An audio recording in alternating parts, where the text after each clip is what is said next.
mala kenyam ka jan gwasame barodan palpin ka lerdan baling en ler baling jan gwasame shalado rewishka Sudan shinatu shop ke kinawara shigalun ka kor gwasedan cha kor chaja tokaja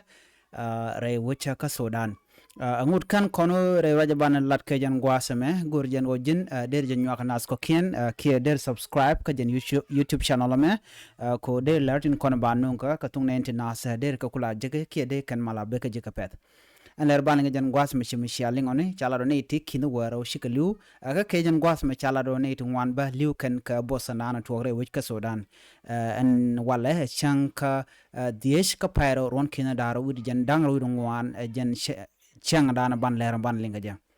ashir men shaling shala no shal laten go take ne ti shiduslis ka ki batre wich ka Sudan shinas tel kwen misham kana ki piu ki nying toika ki walan konde kan kamas charaja ma chajalat UN ke United Nation and tere wajin wini ka Sudan ten ganganas ka ki koren chitok chikan lada no ne ti shop ke million wal badak tel ka kwen misham kana ka sha ka luang ka gang ka ki koren tere wish ka Sudan muluno chi UN lada no ne ti ngwana kana long wa ka menna ka entama re koren dan to ko cha ka luang ka gang shala no ga ti shop ke million diok wanyam teleka kwen mugwa ki put go te masken ke ki walte de kam ke ku josentin konin twok chala do ken shush kan long kan gat shush kan ke tel wal ki ke boss ke ku tel kwandan tel re wichin wini kane tin la luak ci kana la tenone ne kina se konti la ji humanitarian ci kala do beshe longal manana to ke re wicha ka Sudan ka jan gwasme ko tel kwak te kam gani din kontin shipot gwasin ci korche to tin re wicha ka Sudan ci kan la de nono ni ke me ku kwardang ro korto kan kwadang ro tengai konke tin konti la kwar Sudan ke kwar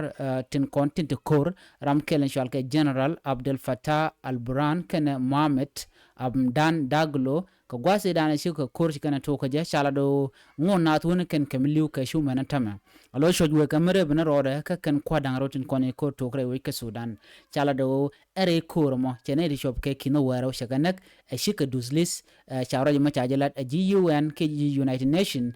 ke nas kontin la ji humanitarian tin konen do kana are wecha ka Sudan ka ki ko dan to kre wechen wini ajen roja dan linga gwasme ka mandana le rode re we ka Sudan ka jen gwasme ne tin wana kana long chala do shush kan ka boss telekon ki terapi ki tele kwaktin kona toy kan ke shu man walan kona de kan kamas charo me chajala do won tama teken reri kam dire long ka kui tel kwandan ente re wich ka Sudan ka kurba re wich ka Sudan ka jen gwasma kam kwardang do chala do ngoda ka ro kapchong shano jen de mal de jinong kam ne ken dungno ngoda kan kanana no bi ka mar ki bu ko loñ mala charo ma chajalat ajen le dan yen nga jen gwasma ka kui mandana ka kui ga man to re wich ka Sudan biya chuta kamal goro jen o yen biya nyakanas ko ken ka tanda le ro re wichin wini ka jen gwasma ngoda wonas ka mishu ken long rewi ka Sudan kan rekan ro na kapchon ko kor ngode we ka me woni jen ka wewe agenda ne linga jen gwasame biata kamal bye bye